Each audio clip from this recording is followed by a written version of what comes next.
right, before we dive into the Bleacher Report hit, let me talk to you about the greatest people on planet Earth. And that's my friends over at Green Lawn Fertilizing. I got the best lawn in the neighborhood. That's the best feeling. I didn't know what that truly meant until I became a homeowner. And then when I became a father, my daughter's going to go to school and say, yeah, have you seen my lawn? Oh, that is the sickest brag in the world. Green Lawn Fertilizing, they are based in the Philadelphia area, and they are the best in the market. Experts in New Jersey and Pennsylvania and Delaware, and extremely knowledgeable. So much so that they've created their own blend that will have your lawn recovering from the drought that we had last year. The first round is super important to lay the groundwork, and that is why they are giving you such an outstanding offer that you cannot refuse. They are offering 2 free treatments and 10% off for the early birds. That's 2 free treatments and 10% off. You are not going to find that anywhere. Green Lawn Fertilizing officially started treating lawns. So for them, spring is here. Make sure you check out the link in the description, which will take you right to their website. Through my link, it'll say, hey, Brodes sent you. And, listen, they are family at this point. It is that type of relationship, and it is so awesome. It's so fantastic, and my lawn is so beautiful. Make sure yours is as well. Check out Green Lawn Fertilizing. Yo, what is going on, everybody? Welcome on in to Bleacher Report, and we have some more signings from Howie Roseman. You got a tight end? You got someone who could potentially help out with the pass rush? You also got some introductory press conferences. And oh, by the way, you got a veteran corner who played for the Giants most recently and also the Tennessee Titans. So a lot to chew on here and a lot to look at. It's nothing groundbreaking by any means, but sometimes you never know. If you went back 1 year ago today and discussed Zach Bond's impact, there would have never been a world where you would have jumped to a conclusion where my man is the best linebacker in all of football. Not to predict that any of these guys go to that level, but I'm just saying sometimes someone could do more than you ever anticipate. Sometimes someone could step in and play a bigger role than you would have thought at the original time. So let's talk about it. Let's begin with Adoree Jackson, who is going to be 30 years old, 8 years in the league, and it sets up an opportunity for a battle between Ringo and Adoree Jackson now that Darius Slay officially signed with the Pittsburgh Steelers. There's 2 reasons why I love it. One, it could be a nice Isaiah Rodgers type position where in a pinch, if you need to ask somebody who has logged in a ton of starts, who has logged in a ton of snaps, and has played a serious amount of NFL football with a lot of knowledge, forget how much he had in the tank 4 years ago compared to where he is now, because that's not really the debate that we're having. But if you need him to fill sort of the role of Isaiah Rodgers, where if Ringo ends up getting the nod and he needs to miss 2 or 3 weeks, or if something happens mid-game, it's week 3, you're battling an injury in the middle of the second quarter, and someone who has played a ton of football has to line up against, a pretty respectful wide receiver on the other side, and you're playing opposite of Kenyon, meaning you are going to get targeted nonstop. In a pinch, can he hold the fort down? I don't think it's ridiculous, even though I do wear Kelly green glasses, okay? But if I remove them the best way that I possibly can, do I think that that's something that is serviceable and realistic and a decent option for him to be able to slide into that particular role for this football team? I don't think that's ludicrous. I don't think I'm asking him to do too much. I don't think that that's absurd. Quite frankly, that's sort of the style of what an Adoree Jackson would be throughout this stage of his career. He's flirting with his 9th season in the NFL. More times than not, you're on the back 9 and you're more limited and you don't bring that same value you might have years ago. but there is still veteran presence that matters. You still have a lot of experience that you can talk about with Ringo. You could talk about with Q. You could talk about with any of these younger secondary players, and there may even be more to come in the secondary based off of what they do in the draft. So I like the fact that you're getting experience back there. So that's one side of it. But there's also a chance that he's just better than Ringo. There's also a chance that he's okay.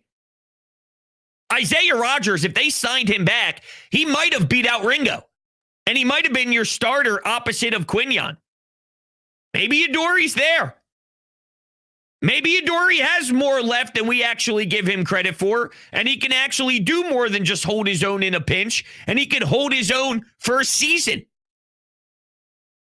You played for the Giants. You know how ugly that is. You know how much that sucks. You know how much that city smells like hot garbage, and their football team stink too. You get a chance to play for Vic Fangio. You get a chance to play in a city that is built to have sustained success, and they know exactly what their job is when they walk into that NovaCare complex. It's about going back to back. It's about winning the NFC. Forget the NFC East. We got to go win the NFC. We got to go host playoff games during conference championship weekend. And even if we don't, we got the pedigree to know how to win when the lights are shining bright. If we have to go on the road, similar to the 2023 Kansas City Chiefs on their route to their back-to-back championship, and you have to face a Buffalo, a Ravens, our NFC version of that, sign me up. There's something to be said about having pride, finding love for the game again, and having urgency, and just the tone is set differently where you get a chance to play for the Philadelphia Eagles. The Tennessee Titans suck. The New York Giants suck. You get a chance to play for the Birds. If that doesn't give you a lick of energy, then you got something wrong with you. Then I got to check your pulse. So maybe the competitor in Adoree Jackson realizes, I got a chance to start here if I beat out a young pup in Ringo, who, by the way, I like Ringo. And I actually have talked myself into thinking this kid might be ready.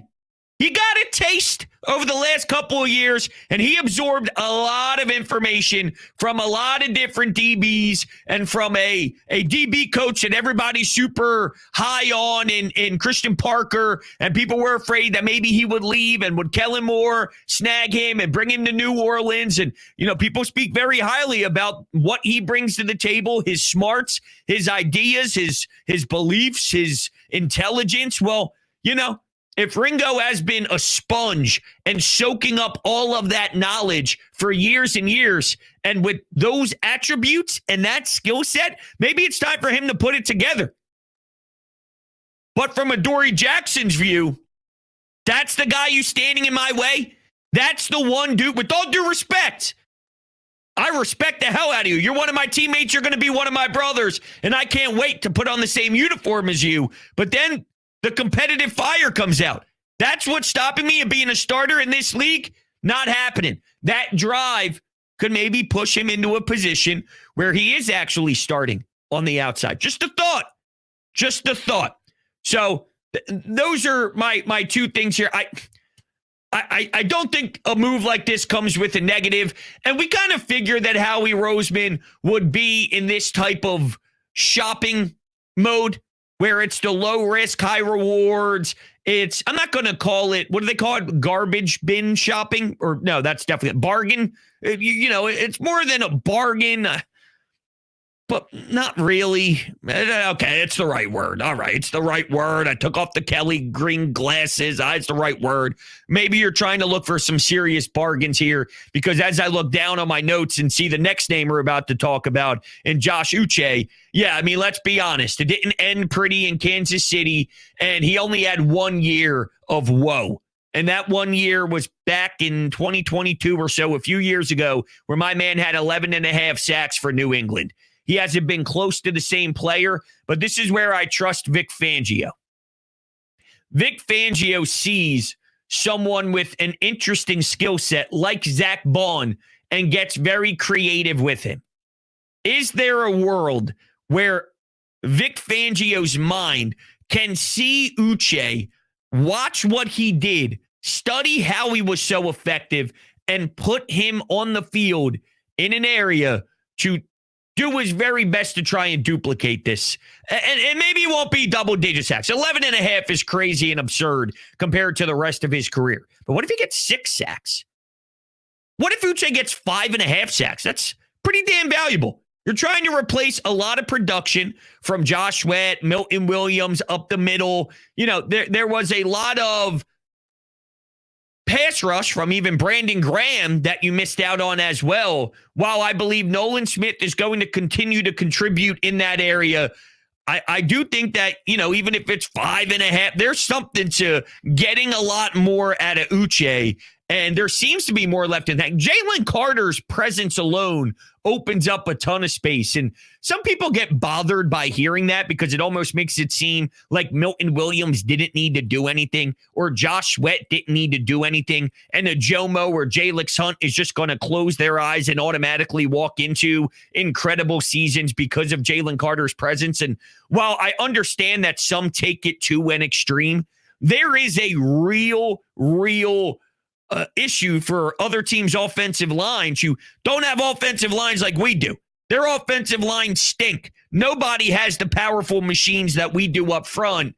When Jalen Carter is causing the chaos that he does, it truly, really does make the game that much easier for everyone else. So his presence, you don't have that in New England. Now, they think they do in Milton Williams. And real quick, not to get sidetracked too long, I saw a couple of introductory press conferences, and he was doing radio hits and media hits and all this stuff. Yo, they really think he's Jalen Carter. They really think he's Jalen Carter. Boy, do they have another thing coming. He's going to be okay. I believe that. The way he's getting hyped up, though, he's got some big shoes to fill. He's going to have to dominate every snap, every play, every moment. And I don't know if that's who Milton Williams is.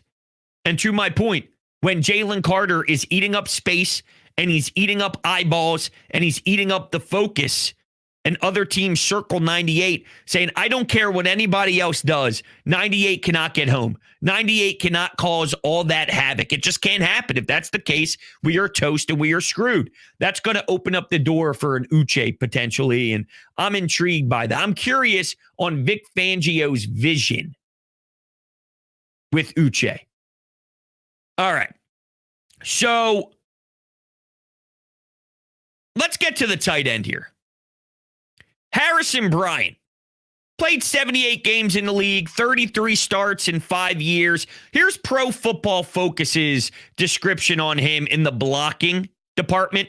He was below average in run blocking, above average in pass blocking. I'm not the biggest Pro Football fan or Pro Football Focus fan, excuse me, so take it for what it is. I'm not just going to nitpick it when I like it and then say it's stupid when I don't like it, but that's how they grade out Harrison Bryant. Obviously, this is all up in arms right now, and you don't really truly know how the position is going to shake out when the Dallas Goedert news is still being flirted around like it is. And, you know, I think it's kind of writing on the wall territory for Dallas Goedert. It seems more about when than it is if he is gone. But who knows? Maybe him and Howie Roseman are working on some details of a contract behind the scenes to make it work for both parties because he wants a chance to continue to win and he likes it here. Or, I don't know, maybe he's shipped out of town eventually. I'm not necessarily sure. But they do get some depth. And for whatever it's worth, here's some of the scouting reports on Harrison Bryant. He's got plus athletic traits, high football IQ, and toughness as a blocker, which can make him one of the most talented, well-rounded tight ends in the draft. So this was pre-draft. He's a little light to be considered a full-time work as a wide tight end, but his technique and tenacity should not be discounted in his ability to help the run game. He's instinctive in space with speed and separation talent to work all three levels and gives offensive coordinators the freedom to line him up up all over the field. Bryant could become an early starter and has the talent to be a high-volume pass-catching target as a move for tight ends. For whatever it's worth, I'm just giving you the details. I'm not going to act as if I got a billion pieces of information on who exactly Harrison Bryant is, but that's where we stand on the most recent additions, as it seems like we are shopping for bargains here. But again, do not forget the truth. And the truth is, sometimes these bargains are a big swing and a home run. Some flop, but it doesn't really destroy you if it flops, because someone's making $2.5 million, someone's making scraps, and where you are financially right now, you have to look at some of these numbers and say it's worth a flyer, because Joe Banner laid this out perfectly on WIP. Let's just throw a little break into the action here for 1 second so I can tell you about how Garage Beer is the best beer to ever touch my lips. 0% IPA, 100% light beer, 1,000% quality. DrinkGarageBeer.com. Think about the birds. Think about Howie Roseman with the boys. Crack open a cold one. And hey, make it a garage beer, because that would be the best decision you've ever made in your entire life. DrinkGarageBeer.com. Back to the show. That you're seeing right now, they have to make some choices that they probably would prefer not to, and lose some people that were still in a position that could have helped them. And going forward, it loosens back up, not all the way to where they were. It's mainly driven by the fact that they've taken the approach that they're going to always push forward cap charges, so take the lower charge now and the higher charge later, which dramatically increases your chance of having to take what in the league we would call miscellaneous charges, which is charges left for players no longer in your team. Mm-hmm. So as you take the risk of that, there is some price to pay. So, this year the Eagles have almost $50 million in miscellaneous charges. So the league is basically working around to get off here at $280 million cap. The Eagles really only have $230 million to spend. That's the reason that you're seeing them need to leave, let some players go that they prefer to keep. But they've benefited from this system. So you can't go, we got all this benefit, and oh my God, now there's a price to pay. Because I think you have to say, with going to 3 Super Bowls in 8 years, the price is worth it now. It's not like they're going to be in some huge retrenchment here, and they're going to have to go back to thinking or anything like that at all. It's just going to be harder to overcome kind of a more limited cap than they've historically had. Now, part of the reason they did this, which was also very smart, was the cap was going up very dramatically. So the price you pay for mistakes is automatically reduced just by that. So I think for the next couple of years, you're going to continue to have to make some tough decisions, but this is the most challenging year. They'll get the compensatory picks out of this, and then the impact of this will be smaller but not non-existent going forward. The way he laid it out, this was eventually going to happen, but there are still ways around it. So right now, Howie Roseman is in one of his most difficult spots financially, but there is still so much you can do.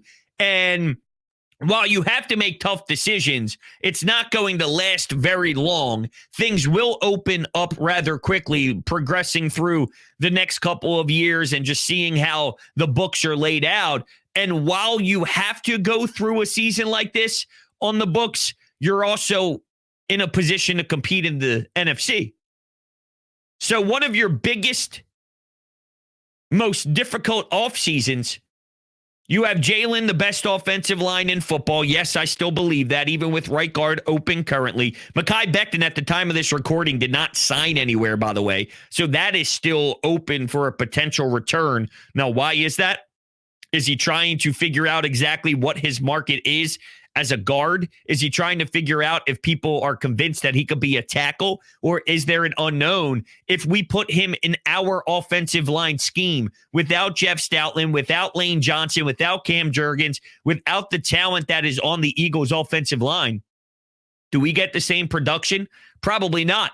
And that's not a knock on Mekhi Becton, but I think a lot of his success is predicated based off of just the culture that we have set here for offensive linemen, the technique that is taught, and the mastermind of it all, Jeff Stoutland University. Jordan Mailata never played the sport of football before. If he continues this trajectory, you're talking about a Hall of Fame left tackle career. If you think about Mekhi Becton, this guy was on his way out of the league, and now he's looked at as a reasonable, at least for us here in this town, is there are some fans that we can't get rid of this guy. If we get rid of this guy, everything's going to crumble. We got to make sure we keep the show line intact. Now, maybe some of the other league is starting to sniff out that maybe it can't work anywhere, but I don't care if it can't work anywhere. I don't care if he can't work out as a tackle for a bad organization or for an average organization. I care about what it looks like here. I care what it looks like if he was to put on this uniform and have Saquon Barkley follow you when you have Lane Johnson to your right side. And I've seen that win a Super Bowl, and I know it can be one of the biggest offensive. Where do you get space? If you're a defensive pass rusher, if you're a defensive tackle, where do you find any availability to get home? The answer is you don't have any. You don't have any at all. But to get back to the Joe Banner point of it all, the fact that this is the team you get to field during one of your most interesting and confusing and restricted financial seasons, do you think any other GM is going to ever be able to field this type of roster with these type of ramifications on the cap? The answer is no. Nobody's figuring this thing out the way Howie Roseman is. And that's why I most recently said that Howie Roseman is Kobe Bryant. Just the mentality that is. Rest in peace, Kobe. His work ethic and his determination was like no other. And it is just insane to think about how much he dedicated his life to his craft. And I say this in all due respect, because there's only a very, very small amount of people that are wired in that way. Howie's one of them, just as a general manager. And you just got to realize that. We'll end on this note. The video of the trophy getting brought into the NovaCare complex, are you serious? You could see it in the big case. You could see the special gloves on, and they're shining it. They're making it look all pretty. They're putting it in the case next to the other one. It's so nice when there's two. It's a big deal to get that first, but you get that second that start flirting next to it. It's a big deal. It's a huge deal. I got to say, that was one of the most entertaining videos I've seen in a while, was watching that trophy enter the NovaCare complex and just seeing the shine. And I was thinking to myself, damn, that's the one. That's the one that Lori and Jalen and AJ that everybody got to stare at and kiss and lift up in the air when the confetti was falling and all the Eagles fans in New Orleans were drunk out of their minds and going wild. Isn't that just remarkable? I did forget one thing, though, back to the right guard, Mekhi Becton stuff. So Kenyon Green had his press conference with the Eagles. I know it's kind of player speak, but let me tell you something. I'm intrigued by his mindset here. New Eagles guard Kenyon Green had a top 30 visit with the Eagles when he was once acquainted with Jeff Stoutland. Had a great conversation, a great man. I know he loves his players. He loves the coach. I'm going to give him everything I have. I'm just here to be my very best. He continues, the culture here is unbelievable. I'm excited to see that they're excited I'm here. And it's time to work. I'm grateful that I'm here right now and that I have this opportunity. And then Brandon Thorne, who does a good job sort of breaking down a lot of NFL stuff. Here's his notes on Kenyon Green. Physical tools and pedigree. Green is a former top 15 pick with ideal size and raw power. Right or wrong, that buys you time and extends your timeline in the NFL. If that's something that isn't tickling Jeff Stoutland's fancy and undercarriage, I don't know what will. He's got raw power and ideal size. To me, that smells like we're about to just slip in another right guard, and this guy's just going to be incredible. There's no reason to think anything otherwise, considering the track record of who we have here at offensive line coach. He continues to discuss his draft age. Green entered the league at 20 and is entering year 4 as the age of some 2025 rookies. He already has 23 starts under his belt. The runway is not closed for him, and he has some experience to draw from.